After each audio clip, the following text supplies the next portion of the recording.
short program on the Northboro Agricultural Branch Railroad. It's something that a lot of people are interested in the topic. Our speakers tonight are Dave Westerling and Ed Sterling. Dave is a civil engineer and a land surveyor. He served as a town conservation commissioner, a finance committee member, and was Harvard town moderator in the past. He currently is president and CEO of New England Plan Group and is interested in preserving our New England heritage. Dave lives in Berlin with his wife, Judy. Ed is a semi-retired computer technician. He lives in Bolton with his wife, Chris. Ed has served on Bolton Town Board since 1993, including Select Board, Master Plan, and Parks and Recreation. He's been active in Boy Scouts from 1995 to present. Ed's interest in trains comes mainly from his family's large Lionel train collection. He has given many presentations on local railroads at clubs and libraries since 2010. So tonight, Dave Westerling and Ed Sterling will tell you the story of Northboro's blossoming infrastructure of America in the mid-19th century. Imagine what living in Northboro was like in 1850. According to published census data, there were 1,535 people living in Northboro. That's hard to imagine. They had horses to provide power for households and farm chores, and they had water power from dams for milling grain and cutting trees into board lumber. Shipping and travel between towns was by horse-drawn wagons and buggies on gravel roads at best. America was continuing its westward migration where gold was found in California and the Golden Spike in Utah linked the country which we call the United States of America. And railroads rolled across our magical steel carpet. Northboro citizens began to think they were being left out of the national effort. Like many of today's rural communities, they called out for inclusion and wanted to be part of the forward movement. Meanwhile, the growing cities in Massachusetts began looking for areas which could supply produce and dairy products and raw materials like lumber, quarry, rock building blocks, and other manufactured products. Thus came the idea for a Massachusetts Agricultural Railroad. Authorizing legislation was passed by the Massachusetts House and Senate on April 26, 1847. So now I would like to introduce our speakers, Dave Westerling and Ed Sterling.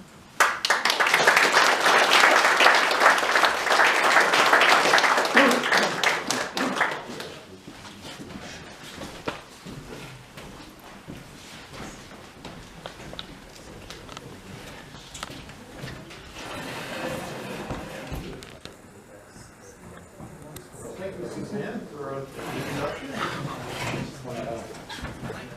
Dale and Suzanne are longtime friends. We know each other from the 1960s, which is 60, almost 60 years, something like that. 60 years.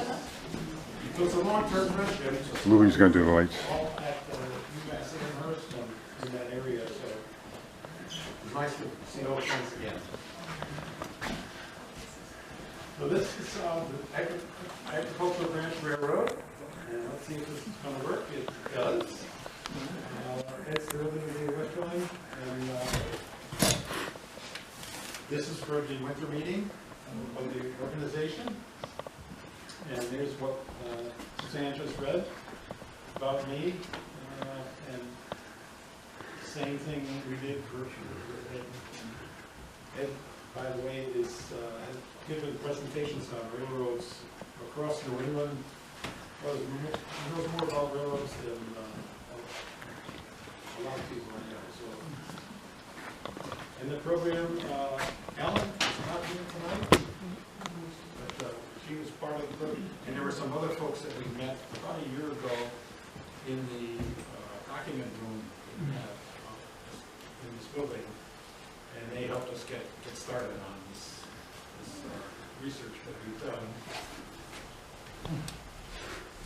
We're doing another program in Clinton in March, and the Clinton Historical Society, they have Holder Hall, which is a magnificent building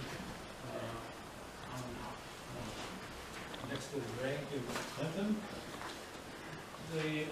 One of the historians down the bottom here is Terry Ngano, and that's his card. He's got a little magnifying glass. He's a historical investigator. And down the bottom it says eyes on the past. So he's really he's a character. And we were getting to work with him on this railroad station that's on this line, the agricultural branch line. And it's in Clinton, designed by a nationally recognized architect. And it's called Union Station. It's a magnificent building. Today it's a laundromat. But it is whole. It is entirely whole. And we have had the opportunity to capture the blueprints. And in March, we're going to show those blueprints. And it's going to be quite a celebration for Clinton. Also, some thanks, there's a Nashville City Square website, or city station. Some of the slides you're going to see tonight are from that website. It's historical railroads in New England, especially. And we want to give recognition to that site. Here's a little bit, Sam mentioned it, about the railroad, and the company organized to build and operate and maintain the railroad, issued bonds. So these were private bonds. It was a private company, railroad company. And here's one of the bonds. It's the Agricultural Branch Railroad Company. And you could buy these bonds for a reasonable price and expect a pretty good return. And that's how the infrastructure was funded. So, and I'm going to get ready to turn it over. We've got a locomotive here that's running idling. It's building up pressure in the steam. You just can't get into one of these locomotives and take off. You've got to build up pressure in the steam. And so I'm going to turn it over. We're going to do a tag team. So you don't get bored with either one of us. Ed can take it for a little while. All right, just a bit. Yeah, I found this as a 1863 Civil War locomotive. Probably would have been a wood burner back in those days. Maybe 10, 15 years later, started to switch to coal. A lot easier to manage, but characterized by these remarkable cow catchers in front, and usually a very large smokestack, again, because you've got wood as a fuel. We have a little Lionel example of that engine here on the table. Made in 1960, Lionel tried to do some historical locomotives. There's a famous locomotive called the General. It's an interesting story in the Civil War about how the Union tried to steal a locomotive and get it out of the South. Sir? I recently learned why the smokestacks are conical like that and expand out. What's fine? It's to slow down the embers, the ashes that are coming out, because it suddenly expands, it slows down so they don't fly miles away. They'll fall close to the railroad tracks. Even Lionel would have a little smoke screen, an ember screen on the top of the locomotive, which, again, as you say, would keep fires from lighting up along the track. People were always worried about it. So our journey for this trip, if you will, going north on the Ag Branch Railroad, would have started in South Framingham, quaint little station. A lot of images we see today were postcards that were made generally around 1900 to about 1910. Sometimes they were made in Germany, oddly enough. It's usually pretty good quality and obviously tinted, there being no color film at that point. And it says the railroad station at South Framingham, Mass. So just to give you an idea, map-wise, where would we be heading? We'd be starting, if I can get my little pointer here. There we are. So there it is, what they call South Framingham, right? Kind of going over the reservoir, traveling up Fayetteville, Southboro, Marlboro Junction, as it was called, And that went into the city on kind of a one-way trip. And then they would have to back out in some fashion, either backing up into the city or backing out of the city. There wasn't enough room in my research for doing a turntable, and oftentimes they would use a Y. So the train could back down, then go over here, then change direction, and go back the other way. The Y was the cheaper way of allowing a locomotive to not have to travel miles and miles with the engineer wondering what was in front of him. So from Marlboro Junction, we continue across, going to Northboro, here we are, and again up to Berlin and Leominster and so on. So the actual trip would have ended in Fitchburg, joining the main line railroad in Fitchburg with a great big Union Station. But there was a small Ag Branch Railroad in Fitchburg just before you got to the main station. We'll try to give you a sense of what it would be like to travel and visiting these stations along the way. So, having left Framingham,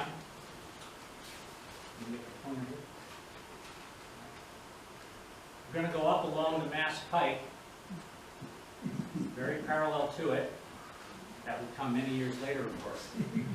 And you may have, as you travel in the Mass Pike, I know I was always curious seeing a railroad bridge and wondering, was that for real? And indeed, that's the Route 9 off in the distance there. Okay, you're on the Mass Pike, basically taking your photograph, and the train track goes along and kind of disappears pretty quickly into a neighborhood as it travels south toward Route 9.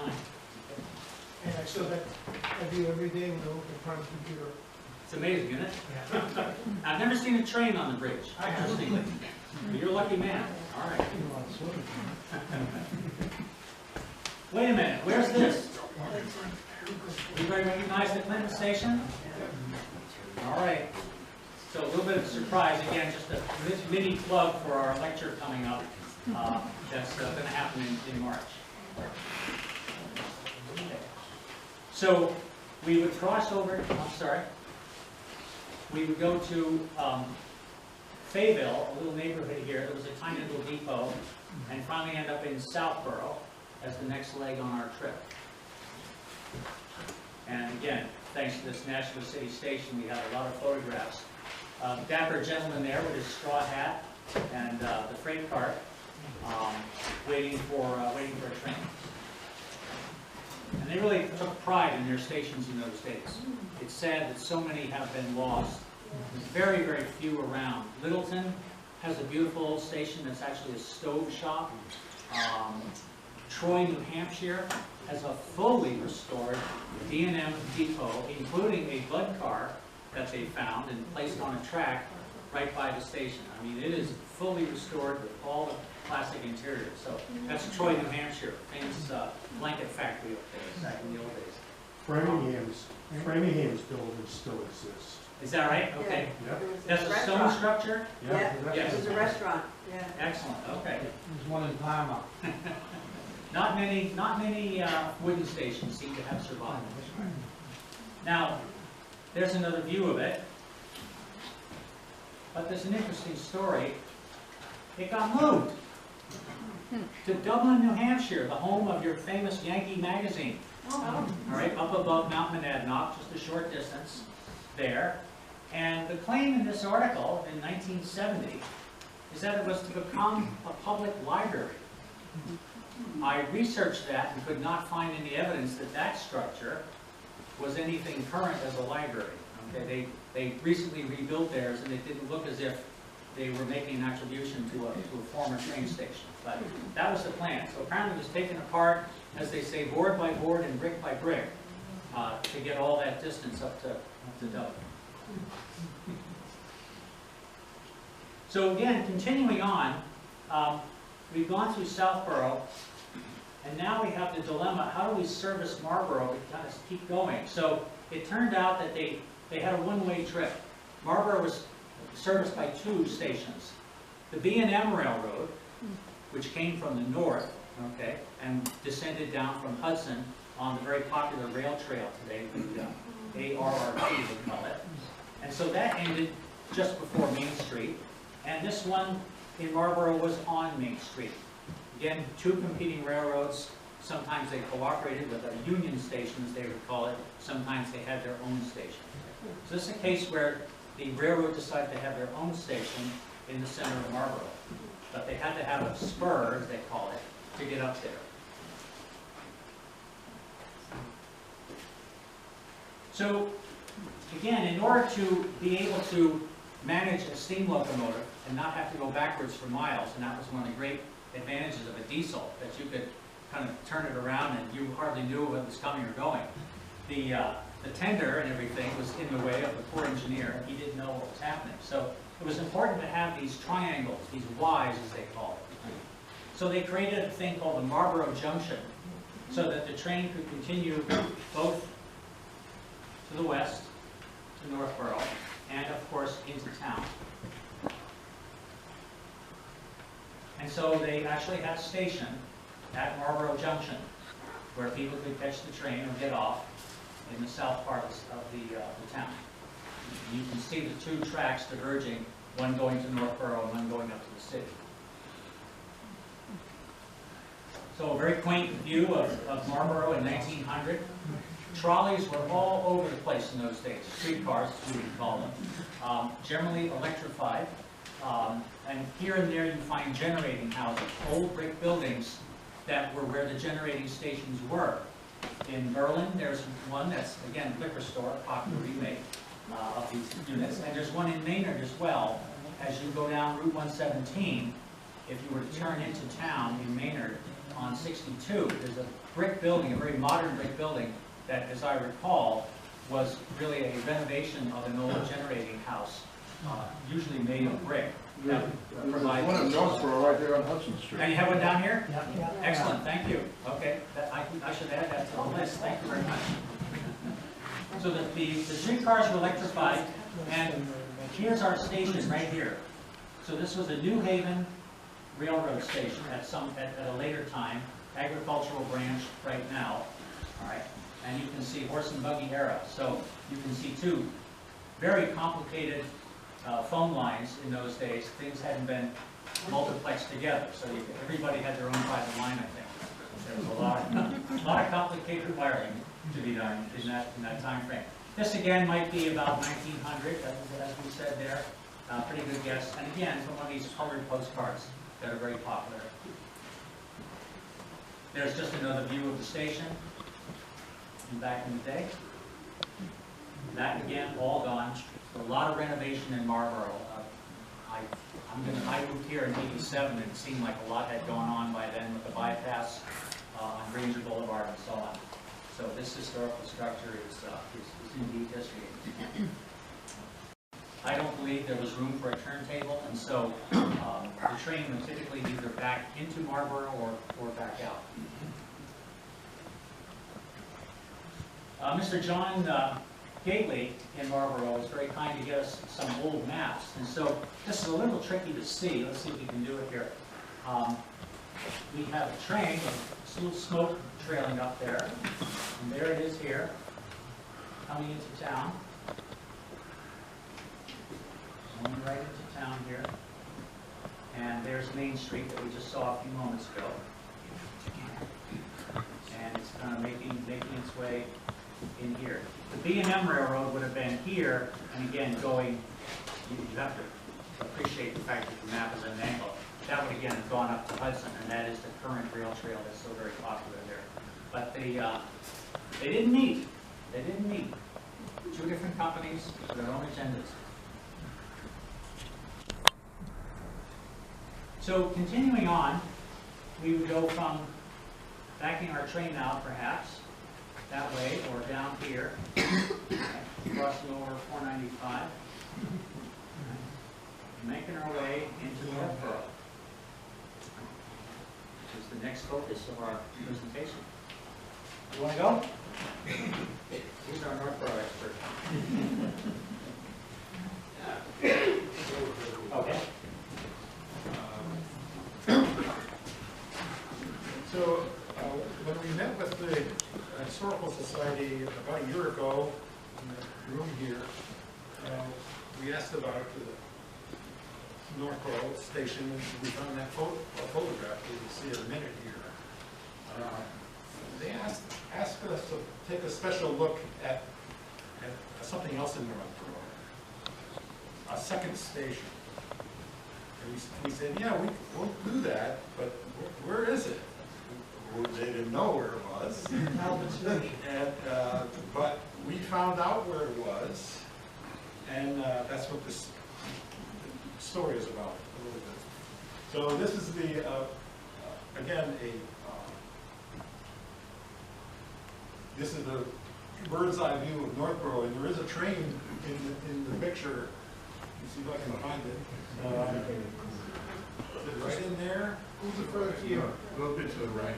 Right there. Right there. There's the train, yep. And then the tracks go out that way across the road, off to Berlin. So we were looking before that between Northboro and Marlboro, there was another station. And so we started looking at, let me move this along. There's the existing, the picture we had of the existing downtown station in Northboro. It says Northboro on it, and that was the station. Corner of Lake Street and Main Street. Yeah, this is that old town hall, and there is a station at that, in this drawing, and it's a Boston and Albany Railroad equipment. So it was a railroad, but different companies ran their trains, their engine and rolling stock. And this one happened to be Boston and Albany.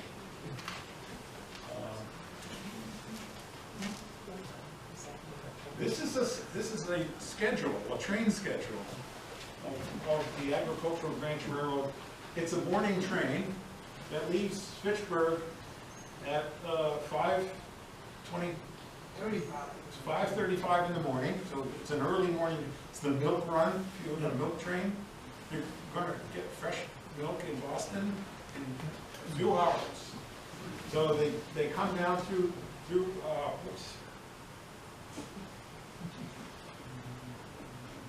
They stop in Clinton at 6:04, Berlin, 6:18, Talbot.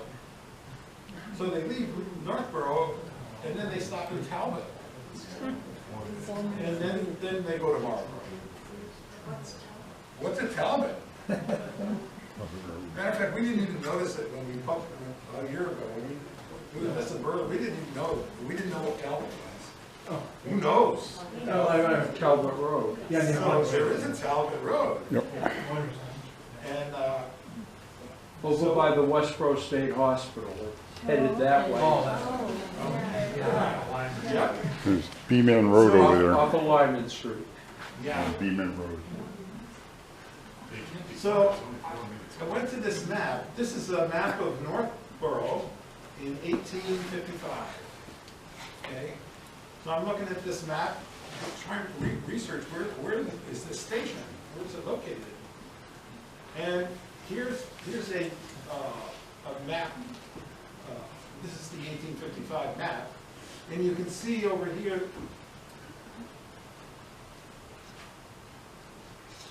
It was before the Civil War, right? Yes, 1855 is before the Civil War.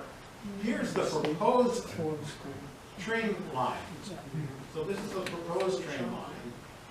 And this is Talbot Street. Talbot Street ends. So here's Talbot Street coming up from the south. You notice there's no Lyman Street.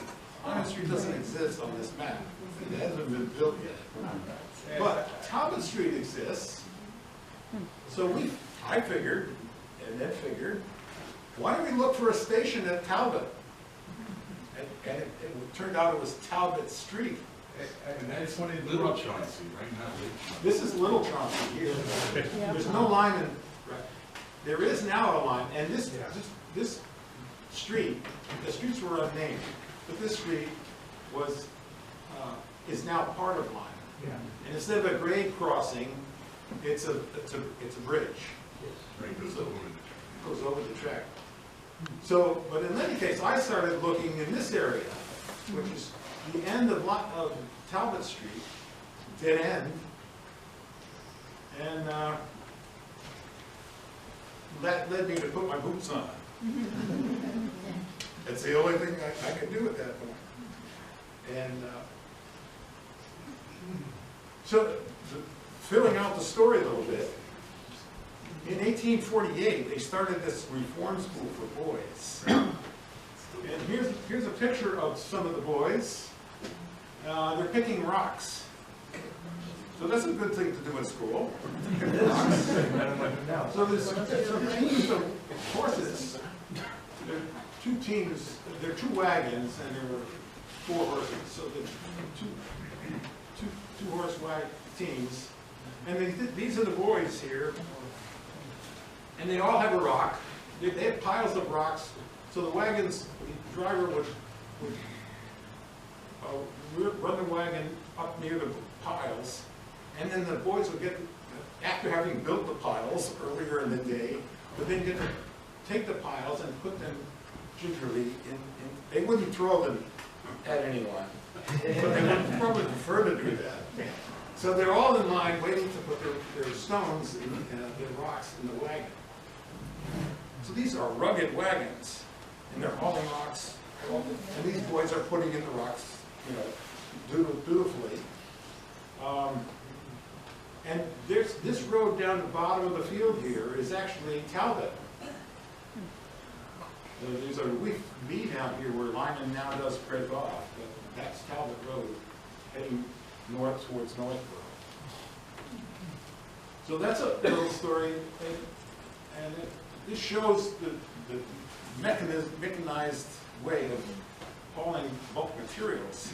The problem that Ed and I both saw was if you have a reform school and it's a winter time, you've got to heat the buildings, and coal would be the way to heat the buildings. So how did they get the coal to the reform school? The word was that they brought it to Westboro Station in the town center, about 2.5 miles away, and tried to haul the coal by horse and wagon 2.5 miles. No, and this new railroad was much more closer. It was only like a mile away. So again, that's probably where the Talbot Station was. This is a current topographic map from 1960s, and you can see there was a little bit of a road going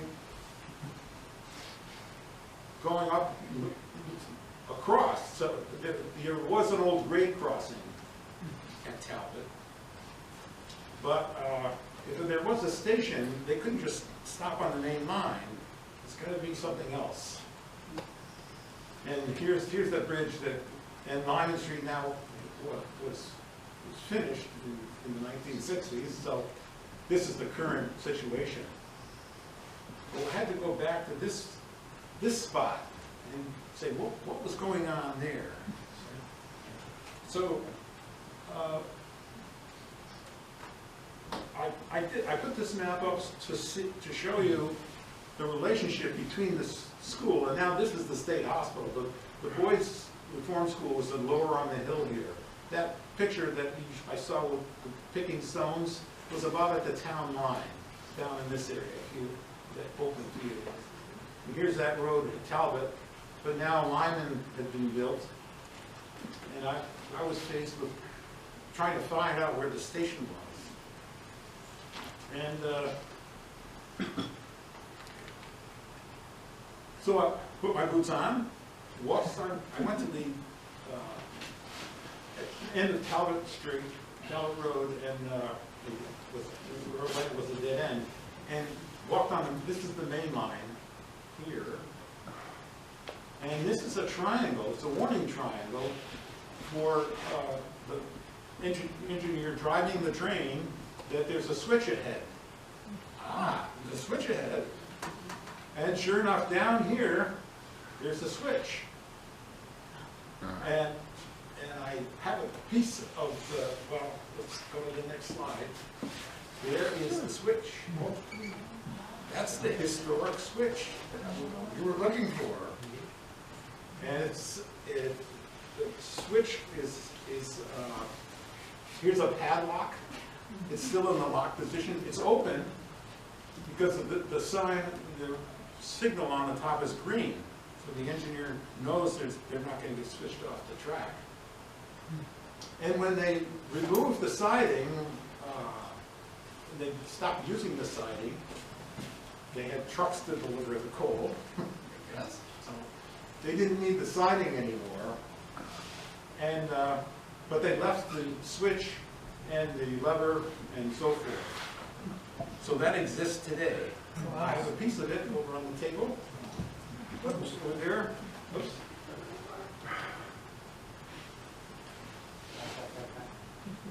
Back. Wow, we jumped way ahead here.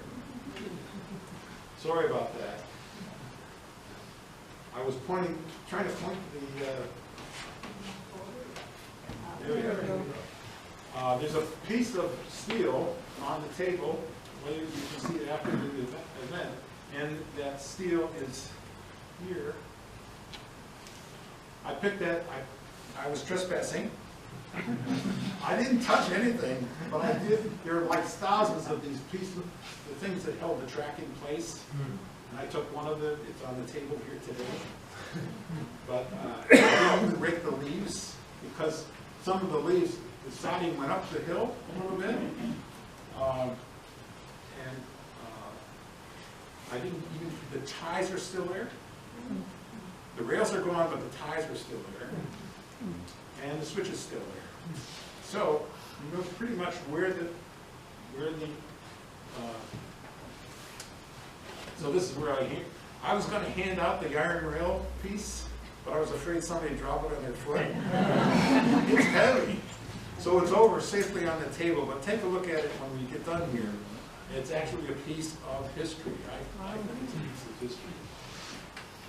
And there's an article in here about the Talbot Street Station, a newspaper article about the Boys Reform School. And down in this second paragraph, later Northboro acquired a second station. Patrons living in the southeastern part of town could use the Talbot Station, although it was established primarily to provide rail access to the nearby Westboro Insane Hospital. Coal, but there was a passenger platform. There probably was a shed or something where you could get out of the weather. Did you go visit? I didn't go visit. Did you go visit that one? But it became a state hospital. It wasn't called, it was called the Reform School for Boys until 1884, and then it was called the Lyman School for Boys. By that time, they probably built the roads. So that's the story about one last thing on this station. This now is a satellite imagery. Up here, satellite imagery taken from Google Maps. And here's the railroad with the white simulated ties here. And here is, on Google Maps, here is the siding. And this is FedEx Crown facility. It's probably two Gillette stadiums here. You know, I mean, it's huge. And it has train service. Is there anyone from the planning board here? Because this is probably going to be a freight station. That where the Lyman Street runs through, or? So, pardon? That Lyman Street runs through that area, or? The Lyman Street is about over here. This is Talbot Street here, and it now meets Lyman Street and goes. And what year was that photo? This photo was last month. Oh, that was just last month. Okay, so. Yeah. So this is a satellite image showing the siding, but I wasn't smart enough to look at it until last month. Anyway, and there's a big McKesson building here, So the area's changed a lot. Matter of fact, while we're here, Marlboro, so the Marlboro line is over, right over here somewhere. You wouldn't believe, it's like going to a different planet. It is not New England. It is manufacturing building after manufacturing building, acres and acres of warehouses. Amazon, you name a big company, it's there. That's possibly Bartlett Street. That's Bartlett Street. Bartlett Street, Runs parallel, that's probably the street and not the Toys R tracks. Us place. That's Toys R Us. It's actually called Beaman Road, yeah. Yeah. so this is FedEx here, and then this is McKesson here, Right. and there are lots of buildings. Yeah, Bartlett Street is much further. Yeah. along the Bartlett ceiling. Street's further east. In any case, I'm getting a little bit off this subject, but guess the next slide is, guess where? You know where this is? Raise your hand if you know where this is. Oh my goodness. I'll give it in the front row here. So there are prizes. Here you go. Then they're autographed copies, but we'll have a couple more of these. Actually, some of them are questions, not just where this is. But that was an easy one. Next, being on the Jones Road in Berlin. This station was for the agricultural fields on the south side of Berlin.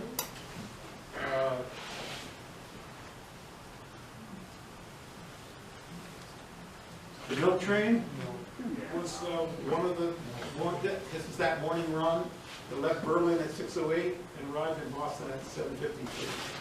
We couldn't do that today, you know, but that was how they delivered the milk. So, in West Berlin, more stations. This is the stations in West Berlin. Berlin circa 1910. This is the main.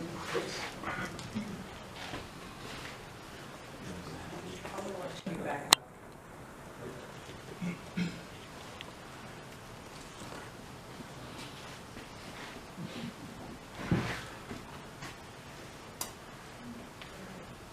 That is the main central mast. They had an elevated rail in 1910, right? They're in West Berlin. In West Berlin. The piers are still there. Some of the piers are still there. At 62 West Street, the piers are still there in the street. But yeah, obviously, the bridge is not very well. The steel ridges are gone. Yeah. It's the 5 corners now.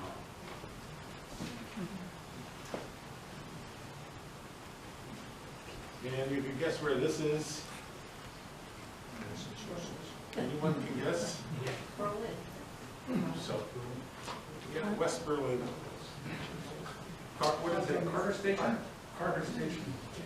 Who said West Berlin? She said Carter. No, there's someone that said West Berlin. So that's the Carter Station. Replaced West Berlin. Yeah. Replaced it. Anyone? Great giveaway. I thought I heard something. And this one, I'm going to turn it back to Ed because this is West Berlin. I'm going to turn it back to Ed, and you can take it from here. You've got to lead us to Clinton. You bet. And I think we're pretty much on schedule. Train is right on schedule. We should be in kind of a full screen mode. Let me see if I can fix that a little bit. I'm gonna play. How big is this?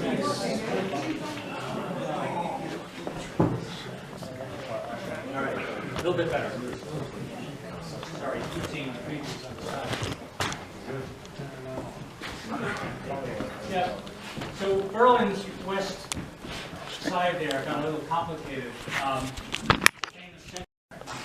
And so we just have a map here. My good friend Michael Volk, sitting in the back here, is a great designer of maps and so on. And it's showing the old Central Mass and the Ag Branch Railroad going north, all right?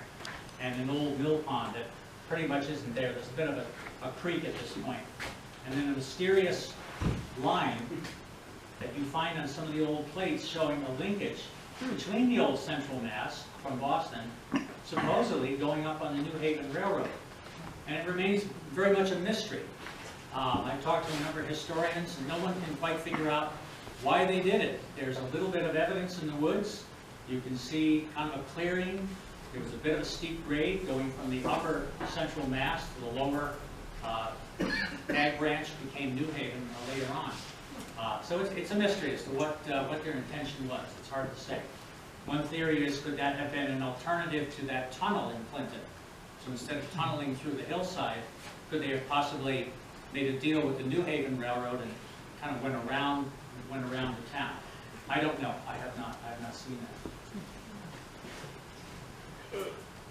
Again, thanks to my friend Michael, we've got again more of an aerial view, and we see this mysterious cut through the woods, joining the old Central Mass and the Ag Branch. Hard to say. When the reservoir went in, the Central Mass was going to go underwater, right in the middle of the reservoir. And so they had to come up with a new plan. So right at the complicated five-way intersection that's there today, right across the street, they began a new line going up into Clinton that eventually led to the famous 1,000-foot-long tunnel that's there today. And there's talk of reusing the tunnel for a rail trail, but I don't know how viable it is. It sounds a little creepy from a security standpoint. I don't know if you want to be in there alone, you know, at midnight. But they're apparently very serious in looking at it. Right now, if you walk through it, you're liable to get hit by ice falling coming through the It's stone. not pretty, is it? I think there's even gates at this point. I don't know if anybody's tried to go through the tunnel last year or so.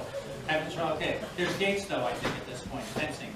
Oh, the last time I was, it was straight through. Okay. Drip, drip, drip, drip everywhere. It is drip, drip, drip. Yeah. It's not pleasant. Okay. So here we are. We're continuing to go north here on the green line. And again, cars got relocated. That's a coal dump right here for the train. Again, this is the side going into Clinton. We see something like a Model A and a gentleman waiting for the train in a new spot. So as we continue the journey, we're going to go up into Clinton at this point, around the reservoir, and we're actually going to a little bit of a branch into Sterling, okay, which was a kind of a later addition. Just to give you an idea of where we are. So there's our next destination. Even little old Bolton had a station. The cutest little thing I think I've ever seen. The house is still there, remarkably. That house is just the way it looked back then. It's still there. Everything has been paved over and regraded. There's a double track now, if I'm not mistaken. But the station is but a memory. So it did actually merit a tiny station on the Ag Branch Railroad. I can find very little evidence as to what ever happened in Bolton with that station. Probably, again, a little bit of a milk run. The hanging board is called an order board. It's a signal for the engineer that there's something that the station agent might need to have him stop and talk about maybe some problem up in Clinton. So the order board may have some train orders hanging on it there. And in those days, of course, there was no electric gating. The station agent or a little fella would sit called he would be a crossing tender. That was the name of the occupation, a crossing tender. Would sit in a little shack with a wood stove and would have to wait for the train. And they were pretty, frequent in those days. And so the tender would sit there waiting to pull the gate down manually to stop the traffic when the train came through. Here, the station agent would have done that in addition to his other duties. And a bit of a freight station as well up in front. Oftentimes, freight stations were located a bit ways from the actual passenger depot itself. And there it is today. There's that house, but sadly, no evidence of the little station. And that's what they call Wattaquatic Road, coming to its end and entering Clinton on Water Street. So yeah, quaint picture of the milk car, the horse and wagon, possibly, unloading its freight from the farm to be taken to Boston. This one happened to be just a nice little example from Concord Railroad milk car. So now we reach Clinton, which merited a Union station, given that it had a junction of both the B&M Railroad from Worcester and the Agricultural Branch Railroad coming up from the south. Again, designed by a famous architect, I think it was Romer, if I'm not mistaken, the name is. And we are blessed to have all the blueprints that were saved when the building was left, and sold as a station to a variety of different owners of commercial operations. And as Dave said, there's a laundromat in there right now. The owner has been very nice and has let us in to see the interior of the station. The CSX is the new owner of the trackage rights of the Ag Branch Railroad. It went through many different names. It was the Boston and Worcester and Fitchburg at one point. They added New Bedford to the end of that name at some point. Old Colony, based on Cape Cod, became an owner after that.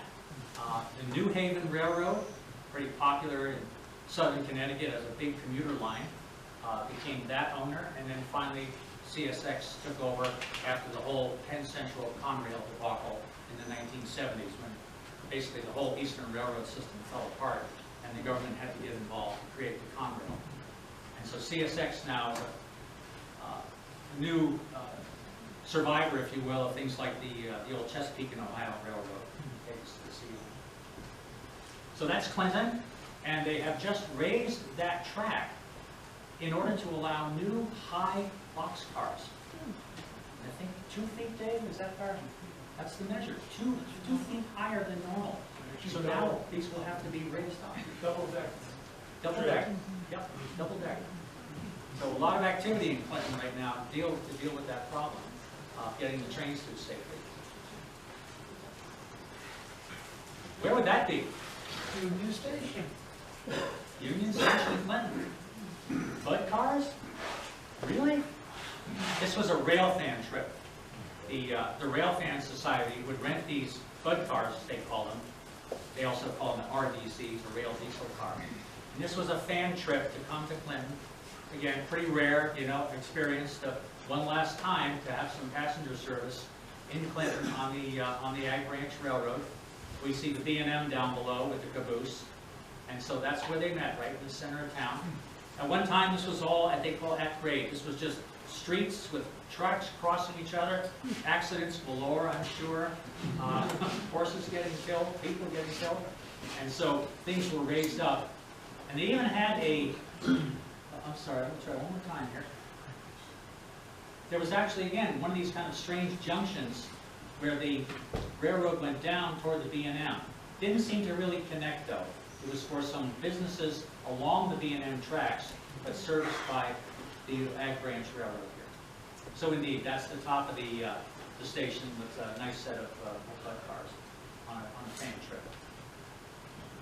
So continuing from Clinton, up we go over 190 to what they call Pratt's Junction. And there was a track.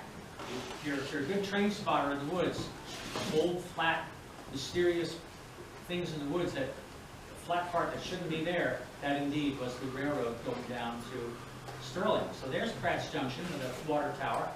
Always an obligatory water tower in those days to feed the steam locomotives. It was very important. Perhaps more important than the coal in many cases.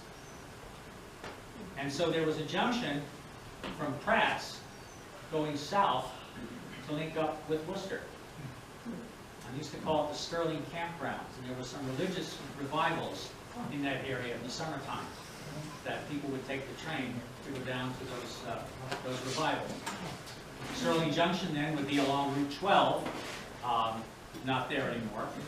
There's an active track that joins in at that point, but that whole branch is gone at this point. And even in the town of Sterling, there is a rail trail behind the town, with a great big cider barn from the old days that was serviced by that cider making operation, serviced by that link. And there's the active line, and the dotted line is the old link going up to Pratt's. That again is totally out of service. No tracks, no nothing. So that was the station at Sterling Junction. Pretty active. Again, if you're interested in going to Worcester, and who wouldn't be in those days, you would have stopped at that station. So back to Pratt's as we return north and continue our journey. Now we want to get up to Leominster and Fitchburg. So we have Leominster now, coming up from Pratt's, and eventually get up to Fitchburg. So this is the Leominster station back in its day. Thankfully, again, one of the few stations that's been retained in its pretty good condition externally. A liquor store. What their attraction is, but better than a laundromat, perhaps, I don't know. So that was the Leominster station. Very nice architecture, isn't it? Here we are at the track level, all right, looking up toward Fitchburg. The train will be curving, coming up from Sterling, coming behind the station today. Route 12 in Leominster would be right up in here. The hospital would be up further on the hillside. So this is the back side of the station as you see it if you were to visit it today. We haven't made any contacts yet at that station. Trying to ascertain the ownership and see again if we could possibly get a view inside as we did in Clinton. It's a liquor store. Nice street. Pardon? It's a liquor store. Yes, sir. Well, we don't know who the owner is. Oh. He seems to have passed away in 2003. We don't know if it's in a trust with the family or something like that. A lot of times you go into the employees, they don't want to divulge any information. They may not know who's in charge. I used to live nearby it, so Do you know anything about the ownership? I do know. Okay. So it's a liquor store. Indeed. That's what we learned in the Leominster Historical Society. That's as far as we got. So today, there it is. The store, I think, is right down here, if I'm not mistaken. Yeah. But in very good shape. Very, very good shape. Is there a hobby shop in there also? Not that I know of. I wouldn't doubt it. Either. I always wished one of these places would have a big line out layout. Yeah, we used to. Maybe. That would be nice if it did. I think that's actually part of the station. Yeah, look at that. They don't build them like that anymore. There was a lot of pride in those. Yes, sir. Do you have an estimate as to how old that building is? Well, if you look at, the dates that David had, I mean, it was actually, the railroad seemed to start around 1855. That they would charter these railroads on paper, right? And then it would be years as they started to gather the financing together. So the record that I have is 1855 as the start coming out of South Framingham. About 1869, you start to find these linkages up to Marlborough, right? And so then, 1870s, 1880s, probably something like 1880 would be common. Those are the kind of stations they were building. A lot of pride in that time frame. The money seemed to be there. The railroads were doing pretty well. There was quite a railroad fever, as they called it. Even in Bolton, we had a railroad that ran one day because it was crazy. They decided they needed a railroad. Nobody really had any money. They made these poor workers work and build it. And they ran one train ride and they went bankrupt the next day. So, it's crazy. And apparently that was very true. There was just, everybody wanted a railroad, and why not? As David pointed out, the poor horses, lugging coal and rocks and lumber, and now a train can come along how it increased commerce, how it helped the farmers and the, whatever little businesses were there that you had, freight cars that you could load your materials on and get to Boston in no time and not have to take 3 days of a wagon trip stopping at taverns and so on, trying to get your goods to market. So it really, really was a theater. There's no doubt about that. So I'm going to guess about 1880 or something like that. And it's wonderful that it's still there. On the way to Fitchburg, again, a modest little station where again we see one of these order boards that indicates that there's something that the station agent needs to have the engineer stop and check. That's the only picture I've ever seen. It's very, very hard to say what amount of traffic it was and so on. The real gem, of course, was the main Fitchburg station here in the city, built by the Boston and Maine Corporation. And so that was the end of the line for the Ag Branch Railroad. That satisfied the need. They didn't need to go any further. Many of these railroads became consolidated. Again, the New Haven Railroad was a big railroad at the time, and that's really the last major player of the old railroad names. And now here they are linking up with the Boston and Maine. That station, too, to the best of my knowledge, is not there anymore. And so that would have been the B&M line that today is the MBTA line you get out of Boston. All right, so that's and then you get freight lines too that are going from let's say Littleton. There's a big junction point in Littleton going through Air. Air is a huge rail center today, going west, and the MBTA does enjoy some of those track rights going into Leominster and Fitchburg and a bit out west. And then I think there's bus service the further you go out toward Gardner, if I'm not mistaken. So that's the end of the line. You want to finish off? All right, please. You want to? Please. Let us do it. All right. It's the end of the line, but we'll just finish up quickly with a wrap-up.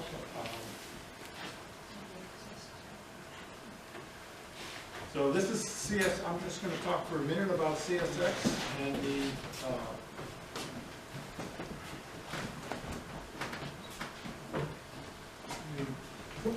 diesel locomotives they are using. This is a map of CSX, and it starts from Maine, Montreal, down to Key West, Florida. It really stops at the Mississippi River, but Chicago, it includes Chicago, St. Louis, New Orleans, miles and miles. It's one of the largest freight hauling companies on the planet. And it's our little railroad up here is, you can, if I zoom in on this map, and this map is available at csx.com, and it's called their schedule map, and their system map. And it's online and it's live. You can click on your zip code, and you'll see this little line that runs through town here. Or you can click on Albany and you'll see all the their trains in Albany and so forth. So we think for the Clinton presentation we're going to have this map live and give you a few examples of CSX is Consolidated Freight Systems or something like that. My recollection is it's a part of the old Chesapeake and Ohio. C&O Orange, So I think the name. International. Well, yeah. It's a conglomerate. Right. And so this is just a thank you for your attention. It's been a great audience. We have 2 extra prizes if somebody wants to see. On one side is the Northboro station, and on the other side is the switch for the tablet station. So I've got a couple of them left. I have left a few for the program committee. And I'll leave these up on the table here. And you can check out some of the model train and the piece of the Talbot Street steel. Thank you very much.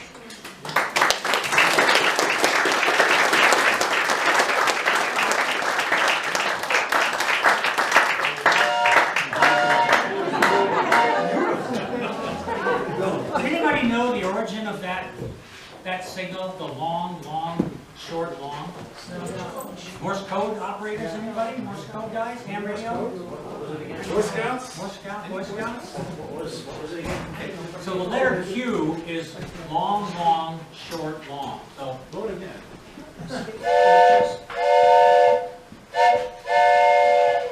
So as the train Sound familiar? goes past a crossing, you'll get long, long, short, long. I just talked to a gentleman who worked for the railroad today, and he said that last long is played as they're going right across the road that they're of the crossing gate. It's the letter Q in Morse code.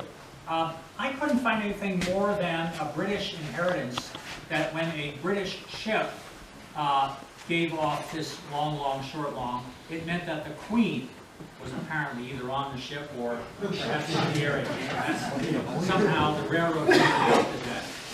I don't know why that sequence is there, so maybe somebody in the railroad business can clear that up. So if you're lucky enough to live in Northboro or a town nearby, Yep.